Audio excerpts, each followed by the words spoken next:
Hello student, તો લાસ્ટમાં આપણે જોયું હતું prevalence and incidence of mental health problems and disorders. Okay, તેના મેન્ટલ હેલ્થ પ્રોબ્લેમ્સના આપણે રેટ જોયા હતા. ડિસઓર્ડર્સ વિશે આપણે જાણ્યું હતું, બરાબર, કે કેટલા પ્રમાણમાં તેનો ફેલાવો છે અને ઇન્સિડન્સ રેટ કેટલો છે. ઓકે, લાસ્ટ વિડીયોમાં આપણે તેને ડિસ્કસ કર્યું હતું. હવે આપણે જોવાનું છે mental health act. Mental health act also as Indian lunacy act, બરાબર. તેને લ્યુનેસી એક્ટ પણ તેને લ્યુનેસી એક્ટ કહેવામાં આવે છે. જે મેન્ટલી ઇલ પર્સન હોય, બરાબર, મેન્ટલી ડિસ્ટર્બ્ડ પેશન્ટ હોય, તેને લ્યુનેટિક પેશન્ટ, લ્યુનેટિક પર્સન કહેવામાં આવે છે. એટલે લ્યુનેટિક એક્ટ એવું નામ છે, ઇન્ડિયન લ્યુનેટિક એક્ટ અથવા તો ILA. Act 4 of 1912 replace the Indian lunatic asylum act, બરાબર. એક્ટ 4 અનુસાર 1912 મુજબ તેને રિપ્લેસ કરવામાં આવ્યો as a Indian lunatic asylum act, બરાબર. એઝાઇલમ એક્ટનો મિનિંગ પણ એ છે કે જ્યાં જે કહેવાય ને કે પાગલખાનું છે, બરાબર. એઝાઇલમ્સ એટલે પાગલખાનું, જ્યાં મેન્ટલી ઇલ પર્સન છે, બધા જેલા પીપલ છે, બરાબર, ત્યાં તેને રાખવામાં આવતા હોય છે. તેને એઝાઇલમ કીધું છે. મેન્ટલ હોસ્પિટલ જેમ કહેવાય તો એને એટલે તેને એઝાઇલમ act. Act 36 of 1858, it was enacted to govern reception, detention and care of lunatics and their property, and to consolidate and amend the laws relating to lunacy. તેના પછી શું કીધું કે એક્ટ 36 1858 પ્રમાણે આ એક્ટની અંદર શું હતું તો કે લ્યુનેટિક જે પીપલ છે, જે પેશન્ટ છે, બરાબર, તેની કેર રિલેટેડ તેની અંદર બધા ધારાધોરણો હતા, બરાબર. પછી તેની પ્રોપર્ટી છે, બરાબર, તેની પ્રોપર્ટીની સાર સંભાળ અને બધું, અને એને રિલેટેડ બધા કાયદા અને બધા નિયમ છે તે આ લોઝની અંદર હતા. લ્યુનેસી એક્ટની અંદર બધા આ કાયદા હતા તે બનાવવામાં આવ્યા હતા, બરાબર. ખાસ કરીને જે લ્યુનેટિક પેશન્ટ છે, બરાબર, જે પીપલ છે, મેન્ટલી ઇલ પેશન્ટ છે, બરાબર, તેના માટે. પછી શું કીધું? The act was divided into 4 parts and 8 chapter consisting of 100 section. આ એક્ટની વાત કરેલી તો આ એક્ટની અંદર તે ચાર પાર્ટમાં ડિવાઇડેડ હતું. તેની અંદર 8 ચેપ્ટર, જેની અંદર 100 સેક્શન હતા બીજા. તો એક્ટની વાત થઈ. તેના પછી શું કીધું? The enactment of Indian lunacy act of 1912 was follow by opening of many new asylums, બરાબર. એનેક્ટમેન્ટ મુજબ, બરાબર, જે ધારાધોરણ, જે નિયમ મુજબ કાયદો કીધું છે. એનેક્ટમેન્ટ એટલે કાયદો ઓફ ઇન્ડિયન લ્યુનેસી એક્ટ 1912 મુજબ તેને opening of many new asylums, બરાબર, ઓપનિંગ કર્યું ઘણા એવા એઝાઇલમ્સ, જે મેન્ટલ હોસ્પિટલ છે, બરાબર, તેનું ઓપનિંગ કર્યું.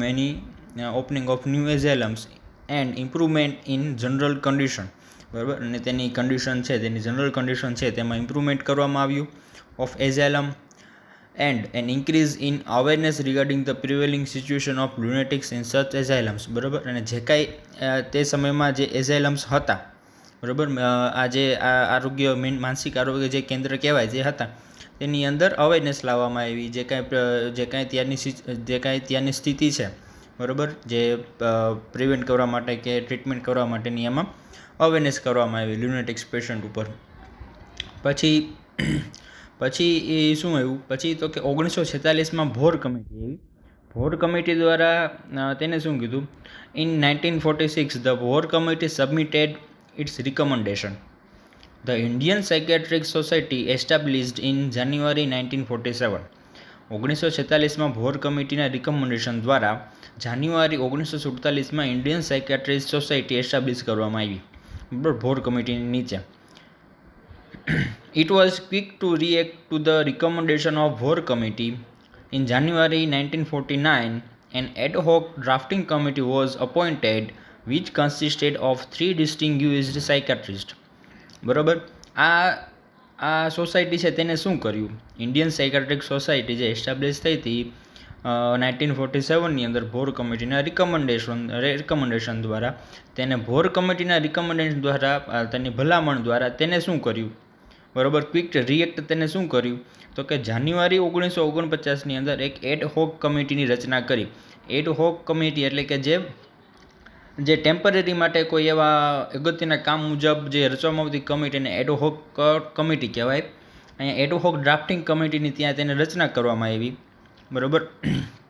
જે મેન્ટલ હેલ્થ એક્ટ છે તેને બનાવવા માટેની એક ડ્રાફ્ટિંગ કમિટી છે તે અપોઇન્ટમેન્ટ કરી તેને રચવામાં આવ્યો અપોઇન્ટેડ વિચ કન્સ્ટિસ્ટેડ ઓફ 3 ડિસ્ટિંગ્યુઇશ્ડ સાયકાટ્રિસ્ટ, બરાબર. અને તેની અંદર 3 એવા કહેવાય ને કે બહુ સક્ષમ અને જે બહુ નામાંકિત એવા સાયકાટ્રિસ્ટ હોય મોટા મોટા, એની અંદર તેને રાખવામાં આવ્યા, બરાબર. તેનાથી બનાવવામાં આવી આ કમિટી. અને તેને એક બિલ છે, બરાબર. They prepared a draft bill called as the Indian mental health act, બરાબર. અને તેને મેન્ટલ હેલ્થ એક્ટ એવું ડ્રાફ્ટ બિલ છે તેને બનાવ્યું, which was redraft and finalised in January 1950, બરાબર. તેને પાછું રીડ્રાફ્ટ અને ફાઇનલાઇઝ કરવામાં ક્યારે આવ્યું તો કે જાન્યુઆરી 1950ની અંદર, 1950ની અંદર. તેમાં કાંઈક ફરીથી સુધારા વધારા કરીને અને રીડ્રાફ્ટ કરીને અને ફાઇનલાઇઝ કર્યું જાન્યુઆરી 1950ની અંદર, બરાબર. જ્યાં એડહોક કમિટી જે રચના થઈ હતી તેને. પછી શું કીધું, and forwarded to the government of India, અને જે ભારત સરકાર છે, બરાબર, તેની પાસે તેને રજૂ કરવામાં આવ્યું, ફોરવર્ડેડ ટુ ધ, અથવા તો ગવર્મેન્ટને તે સોંપવામાં આવ્યું આ બિલ છે તેને, forwarded to the government of India. After 37 years of the Mental Health Act, 1987 was finally passed by the Lok Sabha on 19th March 1987, બરાબર. 1950માં ગવર્મેન્ટ ઓફ ઇન્ડિયાને તેને સોંપવામાં આવ્યું. તેના 37 વર્ષ પછી, એટલે કે 1987માં લોકસભાની અંદર 19 માર્ચ 1987માં તે ફાઇનલી પાસ થયું, બરાબર. ક્યારે પાસ થયું તો કે 19 માર્ચ 1987ની અંદર તે ફાઇનલી ભારત સરકારની અંદર દેશમાં તે પાસ કરવામાં આવ્યું લોકસભાની અંદર.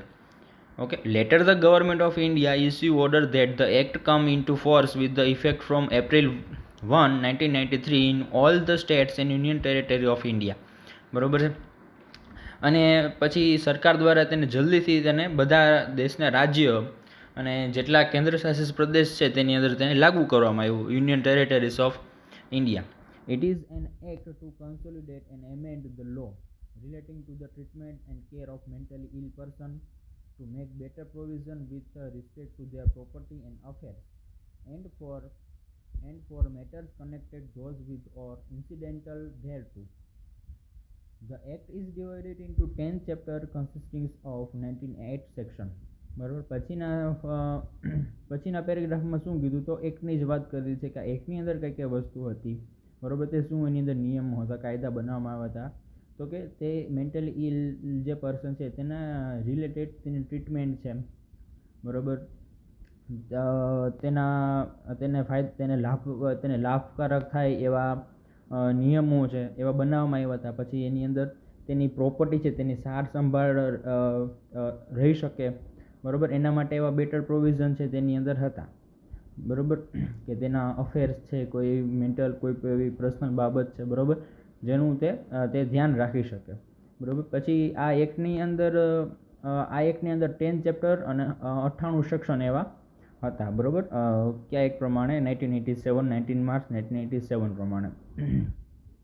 તો આ આખી મેન્ટલ હેલ્થ એક્ટની વાત થઈ, બરાબર. ફાઇનલી ક્યારે પાસ થયું, 19 માર્ચ 1987 લોકસભાની અંદર.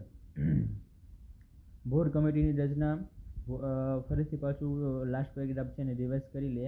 ભોર કમિટી 1946 પ્રમાણે તેના રિકમેન્ડેશનથી એક ઇન્ડિયન સાયકાટ્રિક સોસાયટીની રચના કરવામાં આવી 1947માં, બરાબર, 1 વર્ષ પછી, બરાબર. તેના ભોર કમિટીના કહેવા પ્રમાણે શું કર્યું તો એક એડહોક કમિટીની રચના કરી અથવા તો ડ્રાફ્ટિંગ કમિટીની રચના કરી, બરાબર. જેની અંદર 3 એવા ડિસ્ટિંગ્યુઇશ્ડ સાયકાટ્રિસ્ટ હતા, બરાબર. 3 એવા બહુ એક્સપર્ટ હોય એવા સાયકાટ્રિસ્ટ હતા કે જેને એક ડ્રાફ્ટ બિલ છે, જે એક મેન્ટલ હેલ્થ એક્ટ નામનું ડ્રાફ્ટ બિલ છે તે બનાવવામાં આવ્યું અને જેને રીડ્રાફ્ટ અને ફાઇનલાઇઝડ જાન્યુઆરી 1950માં થયું, બરાબર. 1950ની અંદર આ એક બિલ છે તે બનાવવામાં આવ્યું અને ગવર્મેન્ટ ઓફ ઇન્ડિયાને તે ફોરવર્ડ કરવામાં આવ્યું અને તેના 37 વર્ષ પછી 1987માં 19 માર્ચ 1987ની અંદર પાસ કરવામાં આવ્યું અને દેશના બધા રાજ્ય અને જેટલા યુનિયન ટેરેટરીઝ જે પ્રદેશ છે, બરાબર, તેમાં લાગુ કરવામાં આવ્યું, બરાબર. તો આ મેન્ટલ હેલ્થ એક્ટ હતું, બરાબર. આ ખૂબ ઇમ્પોર્ટન્ટ છે, યાદ રાખવાનું છે અને એક્ઝામમાં પણ આવી શકે, એટલે કાંઈ ક્વેશ્ચન કે ડાઉટ હોય તો પૂછી લઉં. ઓકે. અને હવે આપણે જોશું the mental health care bill 2030, હવે આ મેન્ટલ હેલ્થ કેર બિલ 2013ની અંદર આવ્યું હતું, જેને જે આ એક્ટ આપણે હમણાં જે જોયું મેન્ટલ હેલ્થ એક્ટ છે તેને એબોલિશ કરી દીધું, નાબૂદ કરી દીધું, બરોબર, 1987 પ્રમાણે. તેની અંદર શું કીધું? The mental health care bill 2030 was introduced in Rajya Sabha. રાજ્યસભાની અંદર તે ઇન્ટ્રોડ્યુસ થયું on August 19, 2030. The bill abolish the mental health act 1987. બરાબર. આ બિલે શું કર્યું? તો કે મેન્ટલ હેલ્થ એક્ટ હતી 1987 તેને એબોલિશ કરી દીધી, નાબૂદ કરી દીધી, સ્ટોપ કરી દીધી. ઓકે.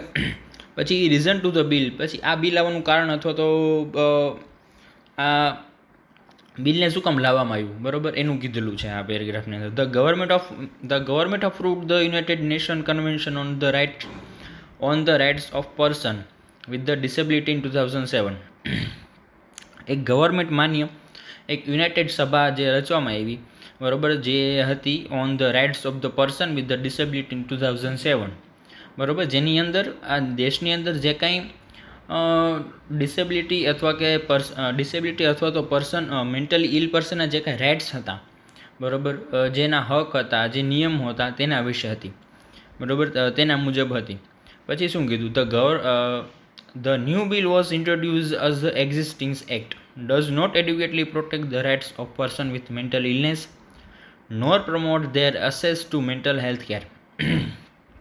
આ સભાને ખાસ તો મેન્ટલ ઇલ પર્સનના રાઇટ્સ અને અને એની ટ્રીટમેન્ટ અને કેર રિલેટેડ માટે હતી, બરાબર. તો ત્યારના સમયમાં આ એક્ટ હતો, બરાબર, જે એક્ટ હતો તે પૂરતા પ્રમાણમાં તે મેન્ટલી ઇલનેસ પર્સનના જે એના હક છે, રાઇટ્સ છે, તેને એડ્યુકેટલી પ્રોટેક્ટ કરતા નહોતા, બરાબર. Nor promote their access to mental health care, બરાબર, જે લાસ્ટ 2 લાઇનમાં લખેલું છે, બરાબર. એના કારણે આ રીઝન હતું જે આ બિલને લાવવામાં આવ્યું, બરાબર. પછી આ બિલના નેક્સ્ટમાં કી ફીચર્સ જોઈએ. Key features of the bill. અગત્યના મુદ્દા. Every person shall have the rights to access mental health care and treatment from service run by founded by the government, બરાબર. દરેક પર્સન એવો હક છે જે મેન્ટલ હેલ્થ કેર અને ટ્રીટમેન્ટ મેળવવાનો, જે ગવર્મેન્ટ દ્વારા જે ફાઉન્ડેડ કરવામાં આવ્યું છે, જે ગવર્મેન્ટની સર્વિસ છે તેને, બરાબર. A mentally ill person shall have the rights to make an advance directive that state how he wants to be treated for the illness during a mental health situation and who is nominated representative shall be, બરાબર. પછીના પેરેગ્રાફમાં શું કીધું? તો mentally ઇલ જે person છે, બરાબર, તે અગાઉથી જ પહેલેથી જ તે પોતે નક્કી કરી શકે છે કે તેને કેવા પ્રકારની ટ્રીટમેન્ટ જોઈ છે, તે ટ્રીટમેન્ટ કોની પાસે લેવા માગે છે, તેના નોમિની કોણ હશે, બરાબર. તે અગાઉથી જ તે એવા એડવાન્સ ડાયરેક્ટિવ તે અગોતર તે નિર્દેશ કરી શકે છે, બરાબર, કે મારે આ રીતની ટ્રીટમેન્ટ લેવાની છે અને હું આ કોઈ નોમિનેટેડ જે પર્સન છે, બરાબર, હું એની પાસેથી ટ્રીટમેન્ટ લઈશ, બરાબર. તે અગાઉથી જ તે પોતે એવું નક્કી કરી શકે છે, બરાબર. Advance directive that state how he wants to be treated, બરાબર, તે કઈ રીતે ટ્રીટેડ થવા માંગે છે for the illness during a mental health situation, બરાબર, જેની મેન્ટલ હેલ્થ સિચ્યુએશન પ્રમાણે for the illness during a mental health situation and who is nominated representative shall be, બરાબર, અને એના માટેનું રિપ્રેઝેન્ટેટિવ નોમિનેટેડ છે તે કોણ હશે, બરાબર, તે અગાઉથી જ તે પોતે નક્કી કરી શકે છે. ઓકે. એની અંદર એવા કાયદાઓ હતા. પછી શું કીધું? થર્ડમાં, every mental health establishment has to be registered with the relevant central or state mental health authority, બરાબર. દરેક જેટલા મેન્ટલ હેલ્થ એસ્ટાબ્લિશમેન્ટ છે, બરાબર, જેટલા મેન્ટલ હેલ્થ જે માળખાકીય જે સુવિધા આપે છે, બરાબર, તે રજિસ્ટર થયેલા હોય છે સ્ટેટ મેન્ટલ હેલ્થ ઓથોરિટી દ્વારા, બરાબર, જેના લાગુ પડતા central or state mental health authority દ્વારા તે રજિસ્ટર થયેલા હોય છે. This authority are in addition responsible for supervising and maintaining a register of all mental health establishment, બરાબર. પછી આ ઓથોરિટીનું એક વધારાનું કામ પણ કીધું છે કે સ્ટેટ મેન્ટલ હેલ્થ ઓથોરિટી છે તેનું એક એડિશનલ રિસ્પોન્સિબલ પણ છે, એક વધારે તેનું વધારે એવું કામ છે કે તે આ જેટલા મેન્ટલ હેલ્થ એસ્ટાબ્લિશમેન્ટ છે તેનું સુપરવાઇઝિંગ કરી શકે અને તેના રજિસ્ટર છે, બરાબર તેને મેન્ટેન કરી શકે, ઓલ મેન્ટલ હેલ્થ એસ્ટાબ્લિશમેન્ટ, બરાબર જેટલા મેન્ટલ હેલ્થ એસ્ટાબ્લિશમેન્ટ છે તેને, બરાબર. પછીના પેરેગ્રાફમાં શું કીધું? The mental health review commission will be quasi judicial body that will periodically review the use of and the procedure for making adverse directive and advise the government on protection of the rights of mentally ill person. પછીના fourth પેરેગ્રાફમાં શું છે તો કે mental health review commission જે commission હતી જે ક્વાસી judicial body કહેવાય, એટલે કે અર્ધ સરકારી તે બોડી કહેવાય, સંસ્થા કહેવાય, that will periodically review the use of and the procedure four making advance directive, બરાબર જે કાંઈ પ્રોસિજર છે જે કરવામાં આવે છે તેને પિરિયોડિકલી તેને રિવ્યૂ જાણે છે, બરાબર છે, તે રિવ્યૂ જાણે છે અને એક બેટર પ્રોસિજર બનાવે છે એડવાન્સ ડાયરેક્ટિવ, અને તે ગવર્મેન્ટને તે એડવાઇસ કરે છે કે મેન્ટલી ઇલ પર્સન છે તેના પ્રોટેક્શન માટે કેવા પગલાં લેવા જોઈએ, બરાબર. અને મેન્ટલ હેલ્થ રિવ્યૂ કમિશન છે તે આના માટે કામ કરતી. પછીના પેરેગ્રાફમાં શું કીધું? A person who attempt suicide shall be presume to be suffering from mental illness at that time and will not be punished under the Indian penal code. આ પેરેગ્રાફમાં અંદર શું કીધું તો કે જે પર્સન છે જે સુસાઇડ એટેમ્પ્ટ કરે છે, બરાબર, shall be presume to be suffering from mental illness that time will not be punished under the Indian penal code. જે કોઈ પર્સન, જે કોઈ પીપલ છે જે સુસાઇડ એટેમ્પ્ટ કરે છે, બરાબર, તેને mentally ill person, mentally illness છે તેની અંદર એવું માનવામાં આવશે, બરાબર, તેને લેવામાં આવશે કે તે પોતે મેન્ટલી ડિસ્ટર્બ્ડ છે, બરાબર. Shall be presume to be suffering from mental illness that time and will not be punished under the penal code, અને તેની સામે ત્યારે કોઈ ભારતના કાયદા પ્રમાણે કોઈ એક્ટ કે કલમ કોઈ લાગુ પડશે નહીં, બરાબર, કોઈ ગુનો લાગુ પડશે નહીં સુસાઇડ એટેમ્પનો, કારણ કે તે મેન્ટલી ઇલ છે, મેન્ટલી ડિસ્ટર્બ્ડ છે. ઓકે. એના પછી શું કીધું? Electroconvulsive therapy is allowed only with the use of muscle relaxant and anaesthesia. The therapy is prohibited for minors.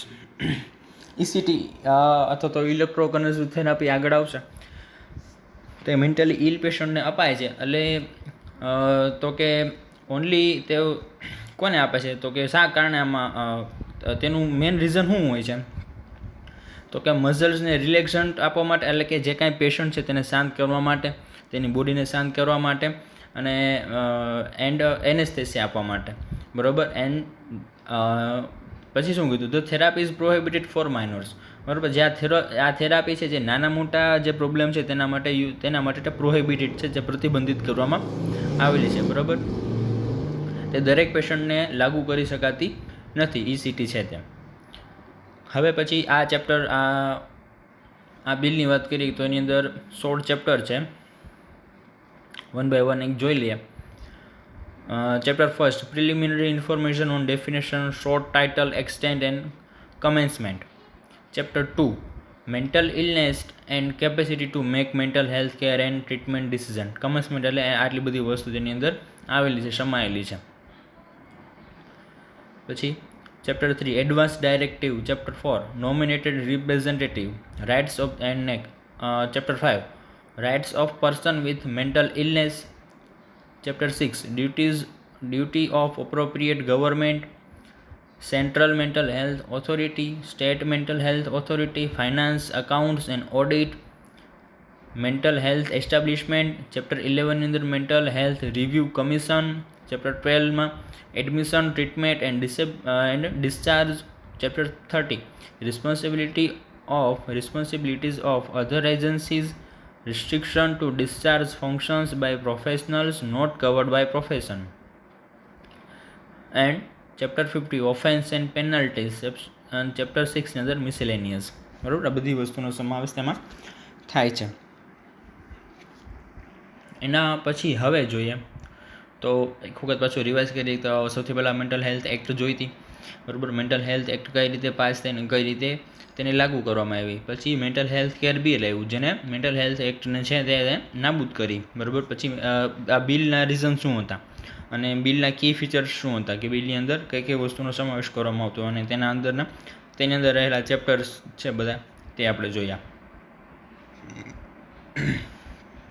હવે આ છે national mental health policy. Viz national health policy. Viz એનો મતલબ એવું છે કે તેના જેવું અથવા તો તેની સરખામણીમાં, બરાબર.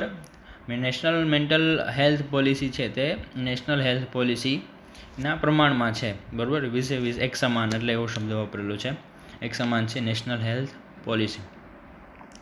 તેની અંદર જોઈએ national mental health policy 2040. In April 2011, the government of India constituted a policy group to recommended a mental health policy for the country. બરાબર, દેશ માટે એક કોન્સ્ટિટ્યુટ પોલિસી ગ્રુપને રિકમેન્ડેડ કરવામાં આવી મેન્ટલ હેલ્થ પોલિસી હતી four the country. After due deliberation and intense discussion, the group has submitted recommended policy. બરાબર, ઘણા ડેલિબરેશન અને ઇન્ટેન્સ ડિસ્કશન પછી આ ગ્રુપને સબમિટેડ કરવામાં આવ્યું, રિકમેન્ડેડ કરવામાં આવ્યું recommended policy. The suggested mental health policy has been duly considered by the Ministry of Health and Family Welfare. The group has submitted recommended policy. બરાબર, તો આમાં શું કહેવામાં આવ્યું? તો ગવર્મેન્ટ ઓફ ઇન્ડિયા દ્વારા એક કોન્સ્ટિટ્યુટ એક ગ્રુપ જે રચવામાં આવ્યું, બરાબર, જેને મેન્ટલ હેલ્થ પોલિસીને પ્રિપેર કરવા માટે mental health policy for the country. After due deliberation અને ઇન્ટેન્સ ડિસ્કશન પછી તે ગ્રુપે એક રિકમેન્ડેડ પોલિસી છે તેને રજૂ કરી, બરાબર. મેન્ટલ હેલ્થ પોલિસી છે તેને રજૂ કરી. ધ સજેસ્ટેડ પછી શું કીધું? The suggested mental health policy has been duly considered by the ministry of health and family welfare. બરાબર, જે આ સજેસ્ટેડ મેન્ટલ હેલ્થ પોલિસી હતી, બરાબર, જે ગ્રુપ દ્વારા સબમિટેડ કરવામાં આવી હતી, બરાબર, તે duly considered by the ministry of health and family welfare of government of India in 2040. બરાબર, 2014માં તેને ડ્યુલી કન્સિડર્ડ કરવામાં આવી ministry of health and family welfare દ્વારા. This national mental health policy is in accordance with the intent of World Health Assembly resolution. બરાબર, આ mental health policy હતી તે વર્લ્ડ હેલ્થ ઓર્ગેનાઇઝેશન છે તેના ધારા ધોરણ અને તેના ઠરાવ પ્રમાણે, તેના નિયમ પ્રમાણે તે બનાવવામાં આવી હતી, બરાબર. World health assembly resolution. This policy incorporates an integrated participatory rights and evidence based approach. બરાબર, પછી શું કીધું? આ નીતિની અંદર શું હતું? આ નીતિમાં એક સંકલિત સહભાગી હકો અને પુરાવા આધારિત બધા અભિગમો સામેલ હતા, બરાબર. નીતિ અને એક સંકલિત સહભાગી હકો હતા, બરાબર, બધા રાઇટ્સ હતા એની અંદર, અને પુરાવા આધારિત એવિડન્સ બેઝડ અપ્રોચીસ હતા, પુરાવા આધારિત અભિગમો તેની અંદર આ નેશનલ મેન્ટલ હેલ્થ પોલિસીની અંદર હતા. તેના પછી તેનું વિઝન શું છે તે જોઈએ. The vision of the national mental health policy 2040 is two promote mental health, બરાબર, મેન્ટલ હેલ્થને પ્રમોટ કરવી, prevent mental illness, enable recovery from mental illness, promote destigmatization and disaggregation, and ensure socio-economic inclusion of person affected by mental illness by providing accessible, affordable and quality mental health and social care to all person through their lifespan with the right based framework. બરાબર, વિઝનની વાત કરીએ તો તેનું vision હતું એવું કે mental હેલ્થને promote કરવી, prevent mental illness, enable recovery from mental illness, બરાબર, મેન્ટલ ઇલનેસને પ્રિવેન્ટ કરવી, બરાબર, કે ક્યાં એને ત્યારથી પ્રિવેન્ટ કરવી કે મેન્ટલ ઇલનેસ છે કે તે પછી પ્રિવેન્ટ કે તે કંટ્રોલ ના થાય, બરાબર, એટલે તેને પહેલેથી જ તેને પ્રિવેન્ટ કરવી. Enable recovery from mental illness, promote destigmatisation and disaggregation, બરાબર, તેના અણગમા અને તેના વિશે રહેલા વિચ્છેદ, બરાબર, પ્રમોટ તેને પ્રિવેન્ટ કરવા. And ensure socio economic inclusion of person affected by mental illness, બરાબર, અને મેન્ટલી ઇલનેસ જે પર્સન છે, બરાબર, એની સોશિયો ઇકોનોમિક જે કાંઈ બાબત છે, બરાબર, તેને સાચવવી, એન્શ્યોર કરવી. Inclusion of person affected by mental illness, પછી mental illness by providing accessible and affordable quality mental health and social care, બરાબર. મેન્ટલ ઇલનેસ પર્સન છે તેને સારી એવી ઇઝીલી અફોર્ડેબલ થાય અને સારી એવી ક્વોલિટીવાળી મેન્ટલ હેલ્થ અને મેન્ટલ હેલ્થ તેને આપવી and social care to all person through the life span. બરાબર. અને સોશિયલ કેર છે બધા પર્સનને પોતાની અને પૂરી લાઈફ મુજબ તેને આપવી with a right based framework. બરાબર. એક રાઇટ બેઝડ ફ્રેમવર્ક પ્રમાણે, નિયમ પ્રમાણે. પછી ગોલ્સની વાત કરીએ. To reduce distress, disability, exclusion, morbidity and premature mortality associated with mental health problem across lifespan of the person. ગોલ્સની અંદર તો કે to reduce distress and disability, distress અને ડિસેબિલિટીને રિડ્યુસ કરવી, exclusion, morbidity and premature mortality associated with mental health problems across lifespan of the person. બરાબર. Morbidity અને premature mortality છે ને એક્સક્લુઝન કરવી, ઓછી કરવી અથવા તો સાવ નાબૂદ કરવી. બરાબર. મોર્બિડિટી એટલે માંદગી દર અને મોર્ટાલિટી એટલે મૃત્યુદર. પ્રીમેચ્યોર મોર્ટાલિટી છે, મૃત્યુદર છે, તેને ઓછો કરવો, એક્સક્લુઝન કરવો, associated with the mental health problem, જે કાંઈ મેન્ટલ હેલ્થ પ્રોબ્લેમ રિલેટેડ છે across the life span of the person. To enhance the understanding of mental health in the country, enhance the understanding of mental health country. To strengthen the leadership to the mental health sector at the national, state and district level. બરાબર. Leadership છે mental health સેક્ટરની અંદર તેને strength તેને મજબૂત કરવી national, state અને district level ઉપર. પછી ઓબ્જેક્ટિવ્સ શું હતા એના? To provide universal access to mental health care. Universal બધી જગ્યાએ એક સમાન તેને હેલ્થ કેર છે, મેન્ટલ હેલ્થ કેર છે તે મળી શકે. To increase access to and utilization of comprehensive mental health service by person with the mental health problem. Mental health જે પ્રોબ્લેમ છે જે પર્સનની અંદર, તેનું કોમ્પ્રિહેન્સિવ મેન્ટલ હેલ્થ સર્વિસ છે તે ઇઝીલી એક્સેસેબલ તે મળી રહે. To increase access to mental health service for vulnerable groups including homeless person in remote and difficult area, educationally, economically and socially deprived section. બરાબર. મેન્ટલ હેલ્થ સર્વિસને increase કરવામાં આવી જે વુલનરેબલ, જે ઇચ્છનીય ગ્રુપ છે. બરાબર. કેવા કે જે વુલનરેબલ ગ્રુપ એટલે કેવા કે એવા પીપલ કે તેને ખરેખર કોઈ કેરની કે કોઈ સપોર્ટની જરૂર છે. બરાબર. એવા વુલનરેબલ ગ્રુપ તો કે કેવા? હોમલેસ પર્સન હોય, person in remote and difficult area. બરાબર. બહુ દૂરના કે એવા ડિફિકલ્ટ એરિયામાંથી આવતા હોય એવા, જે educationally and economically and socially deprived સેક્શનવાળા હોય. બરાબર. જે એરિયામાંથી આવતા હોય, સામાજિક, આર્થિક અને શૈક્ષણિક રીતે તેને પછાત બનાવતા હોય એવા જે પર્સન છે તેમાં મેન્ટલ હેલ્થ સર્વિસને છે તે ઇન્ક્રીઝ કરવી, વધારે આપવી, તેમાં વધારો કરવો. પછી to reduce prevalence and impact of risk factor associated with mental health problem. બરાબર. પ્રિવેલન્સ અને ઇમ્પેક્ટ જે રિસ્ક ફેક્ટર છે તેને ઓછા કરવા, રિડ્યુસ કરવા mental health problem related. To reduce risk and incidence of suicide and attempt suicide. સુસાઇડના case છે. બરાબર. એટેમ્પ્ટ સુસાઇડ અથવા તો સુસાઇડના કેસ છે તેને ઓછા કરવા. To ensure respect for rights and reprotection from harm of person with mental health problem. To ensure respect for rights and protection from harm of person with the mental health problem. Mental health problem જે પર્સનમાં છે, બરાબર, તેના rights, એના હક છે તેને protect કરવા. To reduce stigma associated with mental health problem. બરાબર.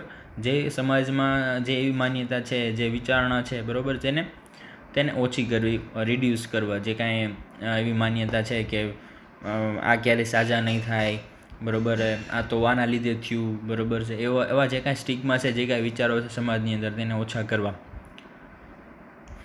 Two enhance availability and equitable distribution of skilled human resources for mental health. Mental હેલ્થની અંદર સારી એવી અવેલેબિલિટી અને ઇક્વિટેબલ, બધાને એક સમાન રીતે સ્કિલ્ડ હ્યુમન રિસોર્સિસ છે, બરાબર, જે કાંઈ ટ્રીટમેન્ટ અથવા તો હેલ્થ કેર ટીમ છે તેને સારી એવી મળી રહે. To progressively enhance financial allocation and improve utilization for mental health promotion and care. બરાબર, પ્રોગ્રેસિવલી ફાઇનાન્શિયલ અને એલોકેશન અને તેના મેન્ટલ હેલ્થ કેરમાં છે તે વધારે કામ આવી શકે. બરાબર, તેવું તેમાં કરવામાં આવ્યું મેન્ટલ હેલ્થ પ્રમોશન એન્ડ કેરની અંદર. To identify and address the social, biological and psychological determinants of mental health problems and provide appropriate intervention.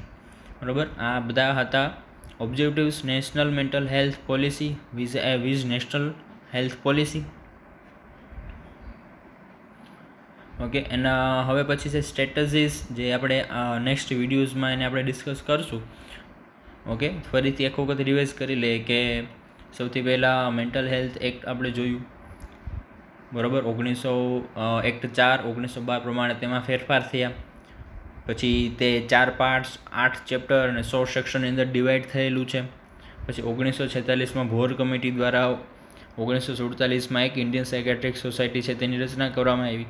બરાબર, જેને national mental health draft bill છે તે પસાર કર્યું, બનાવ્યું અને 19 માર્ચ 1987ની અંદર ભારતમાં તે ફાઇનલી અમલમાં આવ્યું. પછી એના પછી મેન્ટલ હેલ્થ કેર બિલ આવ્યું. મેન્ટલ હેલ્થ કેર બિલના રીઝન જોયા આપણે. બરાબર, તેના કી ફીચર્સ જોયા, મહત્ત્વના અભિગમ જે છે તે જોયા એની અંદર મેન્ટલ હેલ્થ કેરના. એના પછી 16 ચેપ્ટર, એની અંદર 16 ચેપ્ટરની વાત થઈ. પછી નેશનલ મેન્ટલ હેલ્થ પોલિસી આવ્યું, તેનો વિઝન, ગોલ્સ અને ઓબ્જેક્ટિવ્સ આપણે લાસ્ટમાં જોયા. બરાબર, હવે નેક્સ્ટ વિડીયોમાં આપણે સ્ટ્રેટેજીસ જોશું. બરાબર, નેશનલ મેન્ટલ હેલ્થ પોલિસીની.